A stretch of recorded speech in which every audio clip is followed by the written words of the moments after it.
ليشهدوا منافع لهم ويذكروا اسم الله في أيام معلومات على ما رزقهم من بهيمة الأنعام فكلوا منها وأطعموا البائس الفقير ثم ليقضوا تفثهم وليوفوا نذورهم وليطوفوا بالبيت العتیق، تاکہ وہ اپنے فوائد کے مقامات پر حاضر ہوں اور مقررہ ایام میں ان بے زبان مویشیوں کو ذبح کرتے وقت اللہ کا نام لیں جو اس نے ان کو دیے ہیں، پس تم ان میں سے خود کھاؤ اور مصیبت زدہ فقیر کو بھی کھلاؤ، پھر وہ اپنا میل کچیل دور کریں اور اپنی نظروں کو پورا کریں اور اس قدیم گھر کا طواف کریں۔ تو آج سورہ حج کی آیت نمبر 28 اور 29 سے بیان ہے لِيَشْهَدُوا مَنَافِعَ لَهُمْ وَيَذْكُرُوا اسْمَ اللَّهِ فِي أَيَّامٍ مَّعْلُومَاتٍ عَلَى مَا رَزَقَهُم مِّن بَهِيمَةِ الْأَنْعَامِ فَكُلُوا مِنْهَا وَأَطْعِمُوا الْبَائِسَ الْفَقِيرَ، تاکہ وہ اپنے فوائد کے مقامات پر حاضر ہوں اور مقررہ ایام میں ان بے زبان مویشیوں کو ذبح کرتے وقت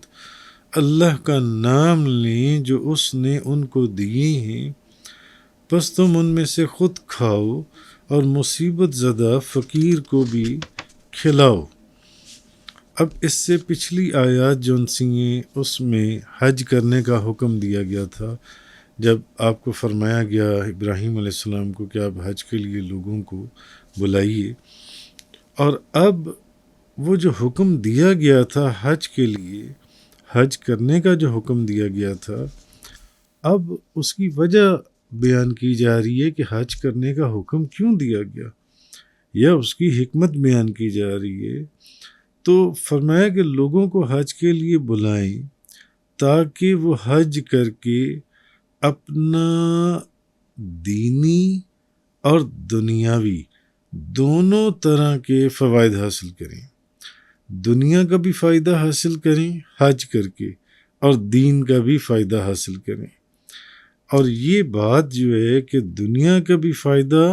اور دین کا بھی فائدہ جون سے، یہ وہ خاص بات ہے جو اس حج والی عبادت کے ساتھ خاص ہے، دوسری عبادت میں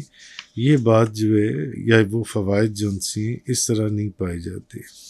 اچھا، اب حج کرنے والا جو ہے اس کو دین کا فائدہ، دینی فائدہ کیا ہوتا ہے کہ مثلا اللہ تعالیٰ اس کے گناہ بخش دیتا ہے اور وہ گناہوں سے ایسے پاک ہو کر واپس آتا ہے جیسے اس دن گناہوں سے پاک تھا جب وہ ماں کے پیٹ سے پیدا ہوا تھا۔ یہ تو اس کا دین کا فائدہ، دینی فائدہ ہو گیا، یعنی فرمایا گیا دینی فائدہ بھی اور دنیاوی فائدہ بھی حاصل کریں۔ اب دینی فائدہ تو یہ ہے کہ اس کے سارے گناہ معاف کر دیے گئے، جس دن وہ ماں کے پیٹ سے پیدا ہوا تھا جیسے اس دن وہ گناہوں سے پاک تھا ایسے وہ پاک کر دیا جاتا ہے حج کرنے والا جن سے۔ مثلا حضرت ابو ہریرہ رضی اللہ تعالی عنہ سے روایت ہے کہ نبی کریم صلی اللہ علیہ وسلم نے ارشاد فرمایا، جس نے اللہ کی رضا کے لیے حج کیا، جس نے اللہ کی رضا کے لیے حج کیا اور حج کے دوران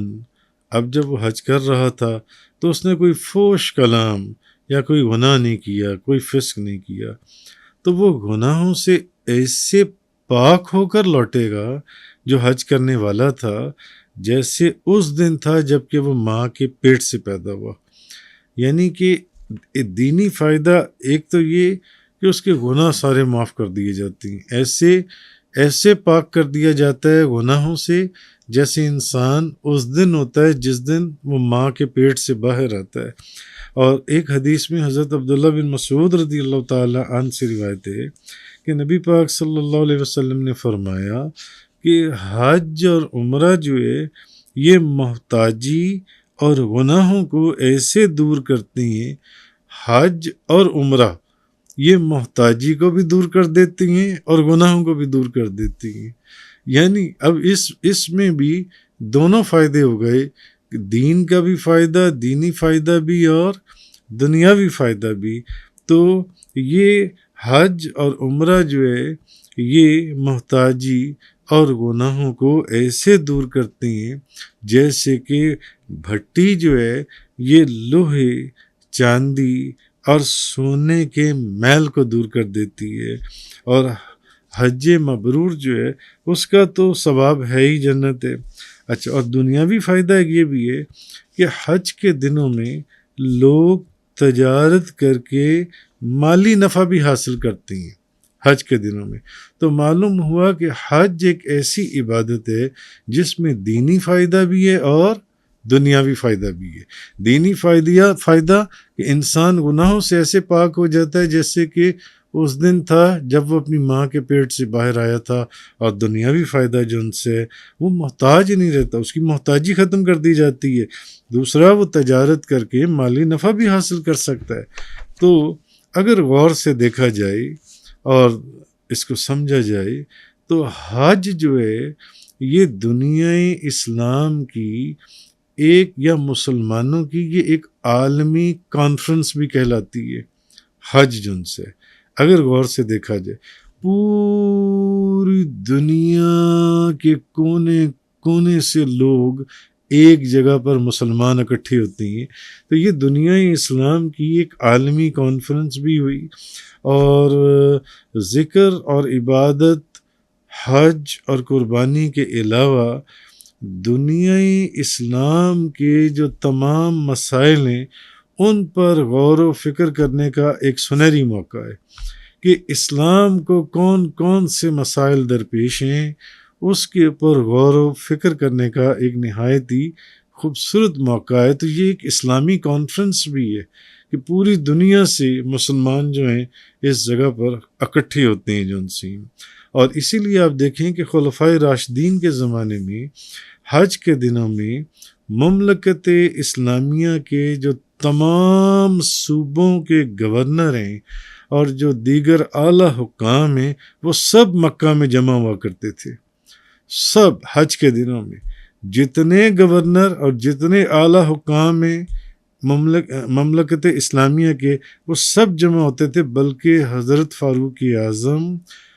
ایک خاص اہتمام سے ان سب کو بلواتے تھے جو اعلیٰ حکام ہیں اور جو گورنر ہیں، جن علاقوں میں بھی ان سب کو بلوایا جاتا تھا حج کے دنوں میں. اور ہر ملک کے حالات سنتے تھے اور وہاں کی جو مقامی مشکلات ہیں ان کو دور کرنے کے لیے آپس میں مشورے کیے جاتے تھے. اور اگر کسی علاقے کے لوگوں کو اپنے افسران اعلیٰ، اپنے افسروں سے، اپنے حکام سے کوئی شکایت ہوتی تو وہ اس کا اظہار کرتے تھے اور حضرت فاروق اعظم اور دیگر خلفاء میں ان کا تدارک کرنے کی کوشش کرتے تھے یا تدارک فرماتے تھے. یہ ایک علیحدہ بات ہے، لیکن افسوس کہ بعد میں مسلمانوں نے حج کی یہ جو ایک عالمی اہمیت تھی اس کو بھلا دیا. حالانکہ یہ تو اگر غور کیا جائے تو یہ دنیا اسلام کی ایک عالمی کانفرنس ہے جہاں پر پوری دنیا کے مسلمان اکٹھے ہوتے ہیں اور اپنے اپنے علاقے کے جو مسائل ہیں ان پر غور و فکر بھی کر سکتی ہیں اور اس کے اوپر مشورہ بھی کر سکتی ہیں. بہرحال آگے فرمایا وَيَذْكُرُ اسْمَ اللَّهِ فِي أَيَّامٍ مَّعْلُومَاتٍ، اور معلوم دنوں میں اللہ کے نام کو یاد کریں. اب اللہ کے نام کو یاد کرنے سے یہاں پر مراد کیا ہے کہ اور پھر وہ معلوم دنوں کے اندر تو اللہ تعالیٰ نے حج کرنے والوں کو جو بے زبان مویشیوں، اونٹ، گائے، بکری اور بھیڑ کے ذریعے رزق دیا، یا تو یہ کہ اللہ کا نام یاد کرنے سے مراد یہ ہے کہ ان جانوروں کو ذبح کرتے وقت وہ ان پر اللہ تعالیٰ کا نام لیں، ان مویشیوں کو. وہ جو اونٹ، گائے، بکری، بھیڑ ہے، یا تو اس سے مراد یہ ہے کہ اور معلوم دنوں میں اللہ کے نام کو یاد کریں، کہ یا تو اس کا مطلب یہ ہے کہ انہیں ذبح کرتے وقت حج کے دنوں میں وہ ان پر اللہ تعالیٰ کا نام لیں، یا پھر اس سے مراد یہ ہے کہ اللہ تعالیٰ نے حج کرنے والوں کو جو بے زبان مویشی، یہ اونٹ، گائے، بکری، بھیڑ، ان سے رزق دیا ہے، بکری سے، بھیڑ سے، اونٹ سے، گائے سے، اس نعمت پر وہ اللہ تعالیٰ کا حمد اور شکر ادا کریں. یعنی یہاں معلوم دنوں میں اللہ کے نام کو یاد کرنے سے مراد ایک تو یہ ہو سکتا ہے کہ جب آپ ان کو ذبح کریں تو اس کے اوپر اللہ کا نام لیں، یا پھر وہ جو نعمتیں کھانے کے لیے اللہ نے دی ہیں ان مویشیوں کی صورت میں، تو اس کے اوپر، اس نعمت کے اوپر اللہ کی حمد اور شکر ادا کریں اور اس کی پاکی بیان کریں. اچھا، اب معلوم دنوں سے کیا مراد ہے؟ تو اس میں ایک قول یہ ہے کہ یہ ذوالحجہ کے 10 دن اس سے مراد ہیں، اور یہی امام اعظم ابو حنیفہ کا مذہب ہے. اور دوسرا قول یہ ہے کہ اس سے قربانی کے دن مراد ہیں جن سے، اور یہ حضرت عبداللہ بن عمر اور امام ابو یوسف، امام محمد بھی اسی کے قائل ہیں، اور حضرت عبداللہ بن عمر کا قول ہے. فَكُلُوا مِنْهَا، تم ان سے کھاؤ، اجازت دی ہے ان سے کھانے کی، کیونکہ جاہلوں، دور جاہلیت میں کافر جو تھے یہ حج کے دنوں میں جو جانور ذبح کرتے تھے یہ اس کا گوشت نہیں کھاتے تھے، یعنی یہ جو قربانی کرتے تھے اس کا گوشت خود نہیں کھاتے تھے. تو اس آیت میں ان کا رد فرمایا گیا،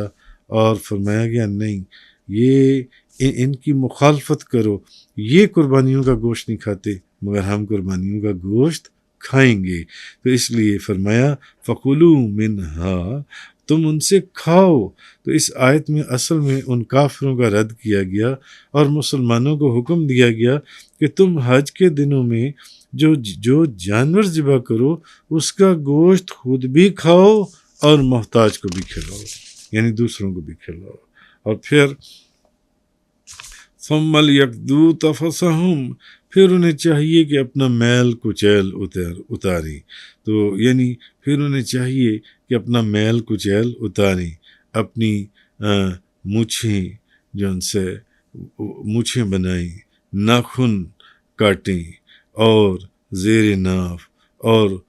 بال وغیرہ ان کو صاف کریں، اور جو منتیں انہوں نے مانی ہوں وہ پوری کریں، اور اس آزاد گھر کا طواف کریں. اور اس وقت جس طواف کا ذکر ہے اس سے مراد طواف زیارہ ہے، طواف زیارت سے مراد. تو اس آیت سے ہمیں معلوم ہوا کہ اللہ تعالیٰ نے خانہ کعبہ کو بڑی عظمت اور شان عطا فرمائی ہے، کعبہ معظمہ کو، کہ کوئی ظالم اور جابر شخص اس گھر کے اوپر قبضہ نہیں کر سکتا، اور کوئی اس کا مالک ہونے کا دعویٰ نہیں کر سکتا کہ میں اس جگہ کا مالک ہوں، یا میں اس جگہ کا کیا کہتے ہیں اس مالک ہوں، اور وہ اس پر قبضہ کرنا چاہے وہ قبضہ کر ہی نہیں سکتا، اور نہ کوئی اس کا مالک ہونے کا دعویٰ کر سکتا ہے. یہ جو جگہ ہے یہ لوگوں کے قبضے اور ملکیت سے آزاد ہے، اور جس نے بھی اس پر قبضہ کرنے کی کوشش کی تاریخ گواہ ہے کہ اللہ نے اس کو تباہ و برباد کر دیا. ابرہا اور اس کے لشکر نے جب خانہ کعبہ پر قبضہ کرنے کی نیت سے مکہ مکرمہ کے اوپر حملہ کیا تھا، تو آپ نے حدیث میں بھی پڑھا ہے، سیرت کی کتابوں میں بھی، تفسیروں میں بھی، اور حدیث کی کتابوں میں بھی، اور دوسری کتابوں. تو اس کا جو حشر ہوا، شاید ہی کوئی مسلمان ہو جس کو یہ نہ پتہ ہو کہ وہ جو ابرہا جب آیا تھا اس کے اوپر قبضہ کرنے کے لیے اور اپنی ملکیت کو ظاہر کرنے کے لیے، تو کس طریقے سے اس کے ہاتھیوں سمیت کس طریقے سے اس کو نیست و نابود کر دیا گیا، اور کس طریقے سے اس جگہ کو تو اللہ اس کے اوپر کوئی اپنا ملکیت کا دعویٰ نہیں کر سکتا، کوئی اس پر قبضہ نہیں کر سکتا جن سے. تو جو بھی اس پر قبضہ کرنے کی کوشش کرے گا اللہ اس کو ویسے ہی تباہ و برباد کر دے گا، یہ جیسے بھی کرے لیکن اس کو تباہ و برباد کر دیا جائے گا۔ وآخر دعوانا ان الحمد للہ رب العالمین۔ تفسیر قرآن کا یہ لیکچر انگلش میں سننے کے لیے براہ کرم ڈسکرپشن میں موجود لنک پر کلک کریں۔